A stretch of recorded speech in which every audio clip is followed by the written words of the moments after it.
Most of us have driven late at night, when the roads are quiet, when the world feels empty, and every shadow looks alive.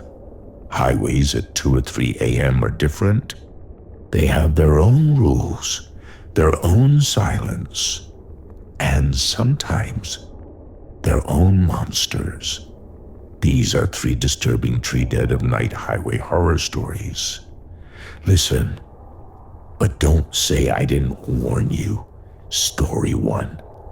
The woman standing in the middle of Highway 47. It was around 2:45 a.m. A 27-year-old man named Arif was driving home after finishing his night shift. Highway 47 was always empty at night, surrounded by nothing but palm oil fields and forest. He said the night was unusually quiet and the fog was thick. He slowed down a little, and that's when he saw her. A woman, standing perfectly still in the middle of the highway, facing the opposite direction. Long black hair, white dress, barefoot. At first, he thought it was someone injured, but as he got closer, she didn't move, not even a little. He honked. No reaction. He rolled the window down slightly and called out, "Hello, are you okay?" Still no movement. His instincts told him something was off, but he had no choice. He had to drive past her. He moved slowly to the right side, creating enough gap to avoid hitting her. As his headlights slid across her face, he noticed something horrifying.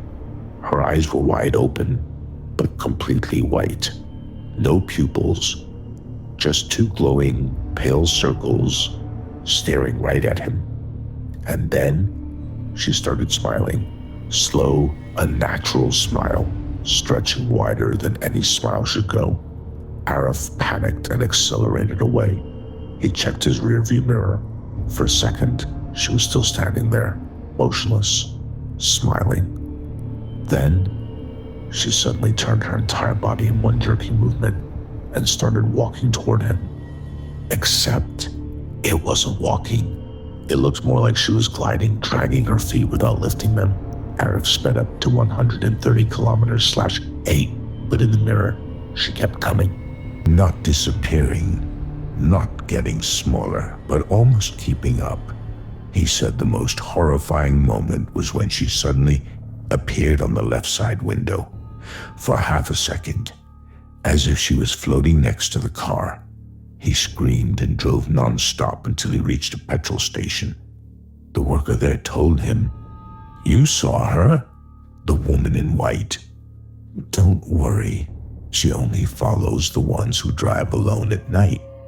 Arif never took that highway after 10 p.m. again. Story 2, the hitchhiker who asked for the wrong exit. This story was sent by a truck driver named Daniel. He had been delivering goods across states for years, and he said this was the one night that made him consider quitting. He was driving along a long stretch of highway with no lights. It was around 3:10 a.m. when he noticed a figure standing on the side of the road. A man, wearing jeans, a dark hoodie, and carrying a small bag. Daniel wasn't the type to pick up hitchhikers, but this one looked exhausted, almost desperate. So he stopped. The man climbed in without saying a word. Daniel noticed immediately his clothes were wet, dripping water onto the seat, and his skin was ice cold, as if he came out of a freezer. Daniel asked where he was headed. The man whispered, "Just drive. I'll tell you."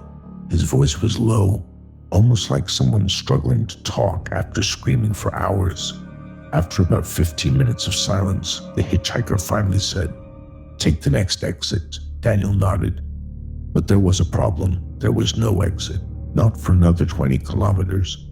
Daniel told him, "There's no exit here."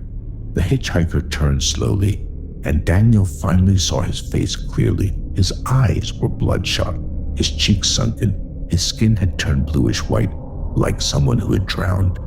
The man whispered again, "I know there's no exit. There wasn't one when I died either." Daniel slammed the brakes, but before he could react, the hitchhiker collapsed sideways and vanished. No sound, no smoke, just gone. The passenger seat was still soaking wet, and the smell of river water filled the truck. Later, police told Daniel that a man had drowned in a river near that highway after jumping off a bridge. His body was found miles away, carried by the current. People say sometimes he tries to hitch final ride back to the spot where he died. Story 3. The creature crawling under the overpass. This story happened to a couple driving home from a late dinner. It was around 1:30 a.m. when they approached an old overpass known for strange sightings. The wife first noticed something, a hunched figure crawling on the side of the road. She thought it was an injured animal until they got closer. It was not an animal. It was shaped like a human, but completely hairless, grayish skin, long limbs, and its head twisted at an unnatural angle. The creature crawled with its stomach scraping the asphalt, its limbs bending backward like a spider. The husband slowed down out of shock. The creature suddenly stopped, lifted its head, and looked directly at them. Its eyes were huge, glassy, reflective like a cat's, and its mouth hung open wide as if it was silently screaming. Then it started crawling fast, faster than any human could run, rushed toward their car. The wife screamed. The husband floored the accelerator. The creature slammed into the back of the car, making a deep dent. They could hear it scraping the trunk, like something trying to tear it open. Then, just as they crossed the overpass, everything stopped. No more noise, no creature, just silence. When they reached home, they checked the car. There were 3 long claw marks on the bumper, deep ones. Police claimed it was probably a wild animal, but the couple said, no animal has hands with 5 fingers and nails that long. Late night highways are some of the loneliest places in the world, and sometimes things walk those roads that aren't human anymore. If you ever find yourself driving alone at 2 or 3 a.m. and you see someone or something standing by the roadside, don't stop. Don't look. Just keep driving. These were 3 disturbing true dead of night highway horror stories. Stay safe and maybe avoid the highway after midnight.